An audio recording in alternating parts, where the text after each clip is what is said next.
zurück. Lass mich vorbei. Was ist geschehen? Leonard und ich sind auf unserem Morgenspaziergang von wilden Bestien attackiert worden. Kojoten? Nein, von Pudeln.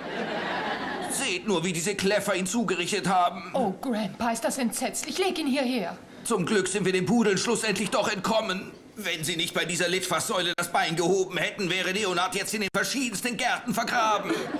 Grandpa, können wir etwas für ihn tun? Betet und bringt ihm Milch, er hat sehr viel Kalzium verloren. Leonard, komm schon. Was wir beide schon überlebt haben, 3 Anfälle schwerster Arthritis, die Knochenmühle und das Angebot des Sparrips-Restaurants. Ich werde die nicht vor die Hunde gehen lassen. Richtig oder falsch? Die Erde ist flach. Was für eine blöde Frage. Hängt ganz davon ab, wie viel Blut ich intus habe. Hey, halt endlich die Schnauze. Ich muss mich nämlich auf meine Staatsprüfung vorbereiten. Ich werde nie wieder in ein Gefängnis in Untermiete gehen. Ich will ein Zimmer im Dom.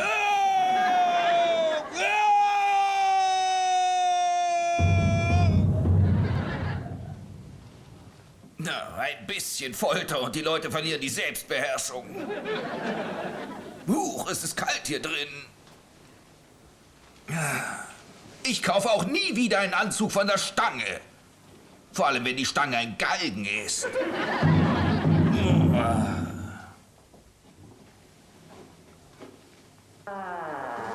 Hab schon im Schloss gespendet. Hey, warte doch, Wladimir Dracula. Ja, was wollen Sie? Ich bin Ivan, dein neuer Zimmergenosse. Ich bin neu an der Uni. Freut mich, dich kennenzulernen. Ja. Miete zahlst du im Voraus. Im Voraus? Kriegst du selbstverständlich. Hier ist sie. Wozu trägst du diese Rüstung? Oh, hab meinen Hang zum Militär entdeckt. Ja, die 2 Schnuckelpuppen, mit denen ich ausgehe, die Wolga-Zwillinge, weißt du, die fahren auf Kerle in Uniform völlig ab. Du solltest die beiden mal sehen, die haben solche... Ja, und jetzt lass mich in Ruhe. Ich studiere. Ja, okay. Ich wollte nicht unhöflich sein, doch ich habe eine Zwischenprüfung vor mir. Wenn ich sie nicht bestehe, fliege ich von der Uni und verbringe den Rest meines Lebens in einer Leichenwagen-Waschstraße. Ich sage jetzt kein Wort mehr. Kein Wort.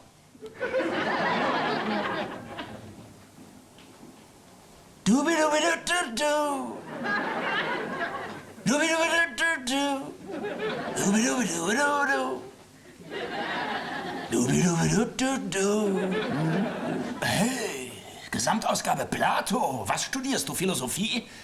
Nein, Ermordungen. Ich studiere Theaterwissenschaften und im Nebenfach Jonglieren. Ich will Hofnarr werden.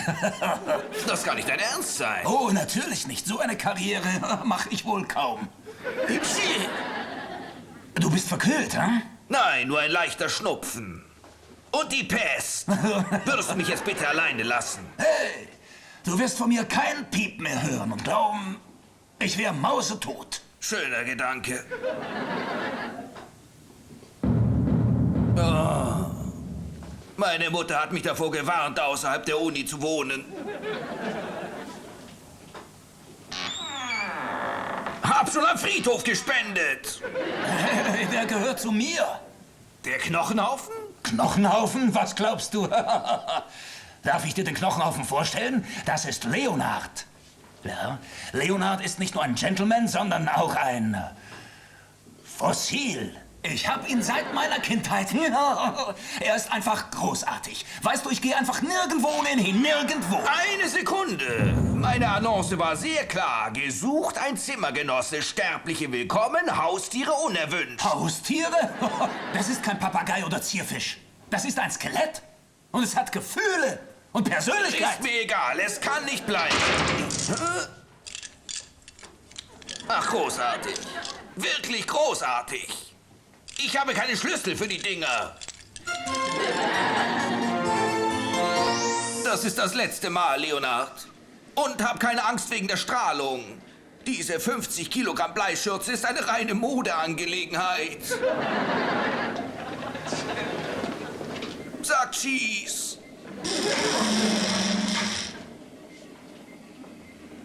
Grandpa, hier ist die Milch für Leonard. Wie geht's ihm? Na, das weiß ich erst, wenn ich die Röntgenbilder entwickelt habe. Grandpa, nimm es nicht so tragisch. Solche wie Leonard gibt es in jedem medizinischen Zubehörgeschäft. Du scher dich raus hier, du gefühlloser Bolzen! Grandpa, Herman hat's gut gemeint. Das tun Politiker auch. Und schau, welches Unheil sie anrichten. Grandpa, wir hoffen wirklich alle, dass Leonard durchkommen wird, aber du solltest auch an das Schlimmste denken. Hör auf! Ich werde nicht tatenlos rumstehen und zuhören, wie du über Leonard redest, als wäre er schon Ex. Entschuldige, Grandpa, ich wollte dir doch nur helfen. Nimm dir das dumme Geschwätz nicht zu Herzen, Leonard.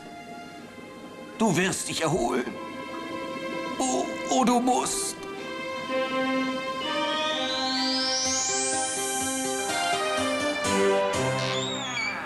Oh, Kumpel. Was war beim Schlosser? Hast du einen Schlüssel? Der Schlosser macht keine Schlüssel für diese Dinge. Aber nur, weil der König nicht an so Sachen wie den Hafturlaub glaubt. Schau nicht so finster. Manche Studenten haben Skelette in ihren Schränken, wir haben eins im Wohnzimmer. Weißt du, jetzt kenne ich euch zwei erst ganz kurze Zeit. Doch ihr geht mir auf die Nerven, als wärt ihr schon Jahrhunderte da. Das musst du mir erklären. Was hast du denn gegen Leonard, hä? Er zahlt keine Miete. Er ist ein lausiger Gesprächspartner. Außerdem komme ich mir schrecklich dick neben ihm vor. Leonard hat eben eine Idealfigur. Was ist das für ein Hut? Religiös geworden? Oh nein, Laienspielgruppe. Mord im Dom.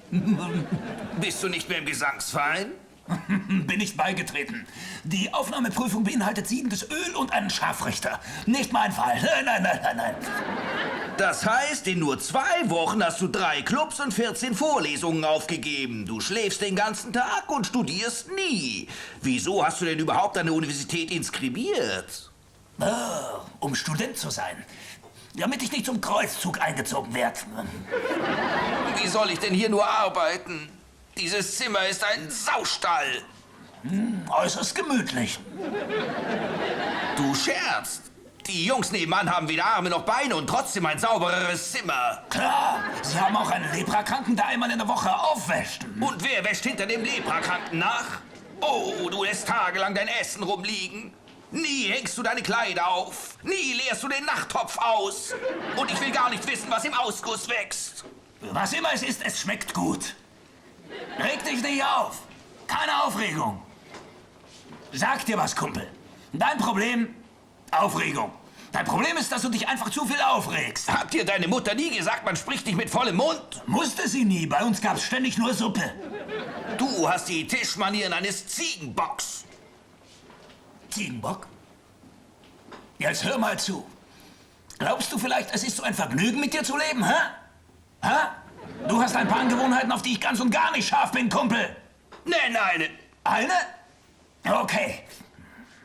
Du pfeifst falsch, scheußlich falsch. Zufällig habe ich ein absolutes Gehör. Ja, absolutes Gehör. Außerdem geht es mir auf die Nerven ziemlich schwer. Auf die Nerven, dass du die Luft verstinkst mit Rauch, wenn du dich in eine Fledermaus verwandelst. Wenn dir das nicht passt, verschwinde doch. Werd ich. Gut. Sobald mein Stipendium eintrifft. Und vergiss nicht, deinen Knochenhaufen mitzunehmen. Doch in der Zwischenzeit ist hier für dich die Grenze. Ich erwarte mir, dass du diese Linie nie überschreitest. Und wie komme ich auf die Toilette? Wie jeder normale Mensch. Flieg!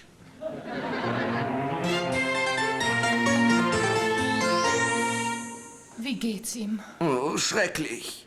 Gebrochenes Becken, gebrochenes Schlüsselbein, zersplittertes Schienbein, 3 angeknackste Rippen, 2 gebrochene Zähne und eine Schädelfraktur. Oh nein. Es sind außerdem etwa 17 Wirbel der Wirbelsäule gebrochen und beide Kniescheiben. Grandpa, was heißt das im Klartext?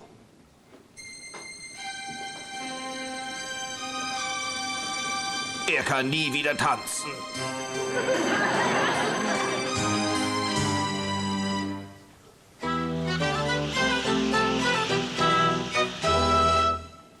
Leonard wird nie wieder tanzen? Grandpa, bist du sicher? Er ist gelähmt. Seht nur. Leonard, du hast ein Rendezvous mit Twiggy. Sie wartet oben auf dich.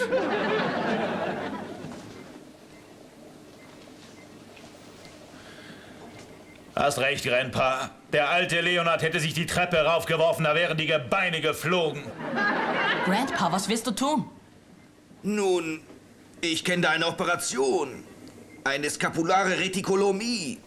Doch wurde sie vor 2000 Jahren zum letzten Mal ausgeführt. Die hohen Priester Ägyptens haben sie bei der Tochter des Pharaos angewandt, um sie von ihrer Verkrüppelung zu heilen. Hat's gewirkt? Sie hieß die Bucklige von Kairo. Als sie starb, wurde für sie das Korsettgrab erfunden.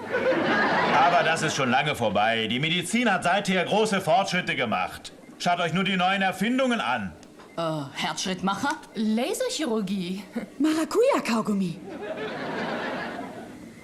Ich habe keine Wahl, ich muss operieren. Doch selbst wenn es mir gelingt, ihn zu retten, sieht er nachher vielleicht aus wie ein modernes Kunstwerk. Es ist schrecklich. Leonhard, halt die Ohren steif und verlass mich nicht. Du bist die einzige Erinnerung, die mir von meinem besten Freund geblieben ist.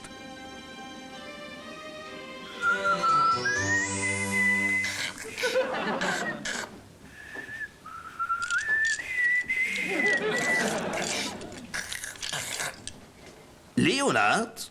Da ich mich gezwungen sehe, mich zu konzentrieren, teile diesem Suppenschlürfer mit, er soll aufhören. Hab's gehört. Sagt dem Blutsauger, dass ich zu schlürfen aufhöre, sobald er aufhört zu pfeifen, weil es mir den Appetit verdirbt. Oh, heißt das, es stört dich? Ob mich das stört? Weißt du, da musst du noch schlechter werden. Meine Schwester war genauso unmusikalisch wie du und spielte außerdem noch Laute. Unsere Hunde sind dann gestorben und du glaubst, das regt mich auf? Aber stört dich das? Nicht im Geringsten. Wenn du wissen willst, was Schlürfen ist, durchquer Indien auf einem Elefanten mit Bronchitis. Mach das selbst. Stört dich doch nicht, wenn ich rauch.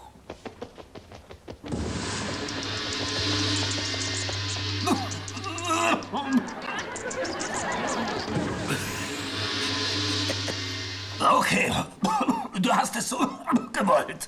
Ich habe gehofft, dass ich sie bei dir nicht einsetzen muss. Aber du lässt mir keine andere Wahl. Wofür denn? Wofür denn? Wofür? Meine Socken. Socken, na und? Na und? Na und? Dann riech mal dran. Bleib weg, ich rieche sie bis hier. Ja, natürlich.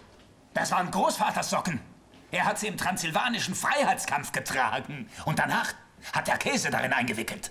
Als er starb, hat er sie meinem Vater vererbt und der hat sie mir vererbt. Und in all den Jahren haben sie den grässlichen Geruch behalten. Denn nicht einmal wurden sie gewaschen. Da. Gib sie weg, Nein, du das kannst ist gar zu nicht hier spät, viel wohnen. zu spät. Nein, nicht. Schnupper doch dran.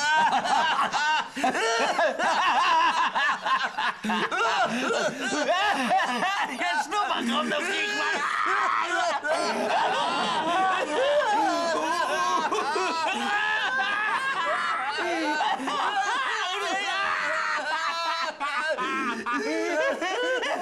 Also, ich hab nicht mehr so herzlich gelacht, seit mein verrückter Onkel Larry es geschafft hat, sich selbst mit Pfeil und Bogen zu erschießen. Du bist goldrichtig, Ivan. Skalpell. Skalpell.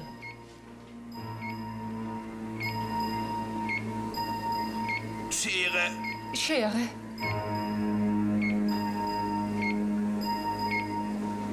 Den Locher.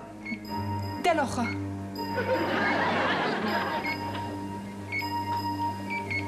Er überlebt's nicht. Streng dich an, Leonard. Du hast noch dein ganzes Leben nach dem Tod vor dir.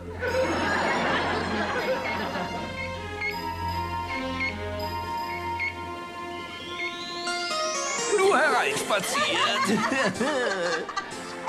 Leonard, darf ich dir die Wolga-Zwillinge vorstellen?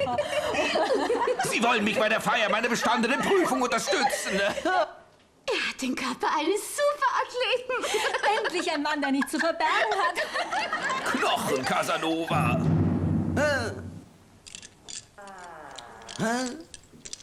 Dekan Flanierer, was für eine unerwartete Ehre. Was ist hier im Gange? Glauben Sie es, wenn ich Lerngruppe sag? Ich habe eine traurige Mitteilung zu machen. Es ist meine Mutter, nicht wahr? Sie ist an einem ihrer steinharten Kekse erstickt. Es hat ein schrecklicher Leichenwagenzusammenstoß stattgefunden. Und dein Zimmergenosse trug keinen Gurt. Ist der okay? Tut mir leid, Vlad. Er ist tot.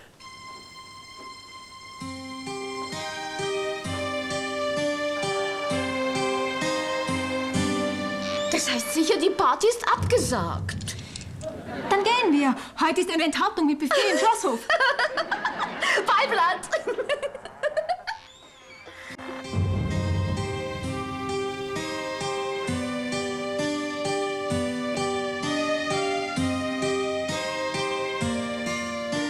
Du hast sicherlich Verwandte, die dich aufnehmen werden. Vielleicht eine Tante oder ein Onkel. Mach dir keine Sorgen. Der Staat wird einen guten Platz für dich finden. Wie wär's mit einem Teilzeitjob in einem der Anatomiesäle? Bitte sieh mich nicht so an, Leonard. Du kannst hier nicht bleiben. Hier ist nicht genug Platz. Du brauchst einen Garten, wo du dich austoben kannst. Hier wärst du nicht glücklich. Ich wäre auch nicht glücklich. Ich habe noch mein ganzes Leben vor mir, aber du bist schon im nächsten drin. Leonard, du magst mich doch nicht. Wären diese Handschellen nicht, dann wärst du doch schon längst von hier weggegangen. Du meinst, du hättest das jederzeit tun können? Du magersüchtiger Teufel, du! Du bist hinterlistig, unehrlich und dazu absolut skrupellos. Ich mag das an Skeletten.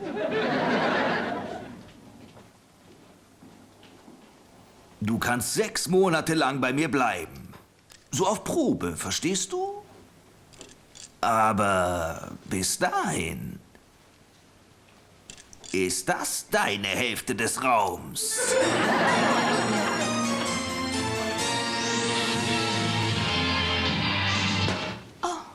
Was ist geschehen? Manchmal empfängt der Elektrokardiograph auch das Radioprogramm. Kauft niemals gebrauchte medizinische Geräte bei einem blinden Chirurgen ein. Grandpa wird er durchkommen? Das werden wir in Kürze wissen. Komm schon, Leonard, sag doch was. Gib mir wenigstens ein Zeichen. Zurück!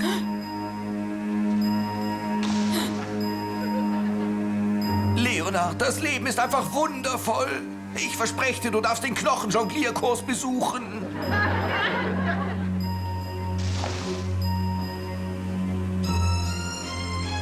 Ich habe alles versucht. Du Du warst so großartig. Einzigartig ehrlich. Ich habe versagt. Nein, nicht völlig. Du hast deine Haltung korrigiert. Ich will jetzt ein Weilchen allein sein. Kommt in 6 Jahren wieder. Grandpa. Lilly, lass ihn nur.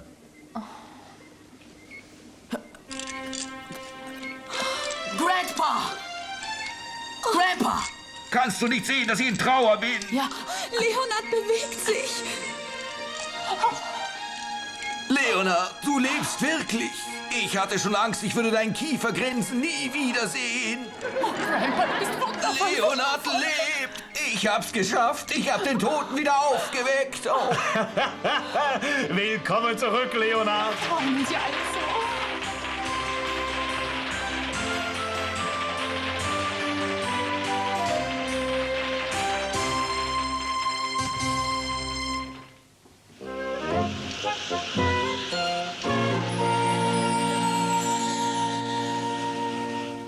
Ich glaube, Leonard hat sich wieder völlig erholt.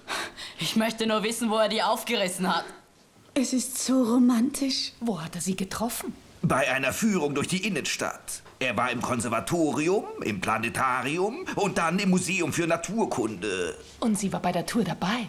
Nein, sie war ausgestellt.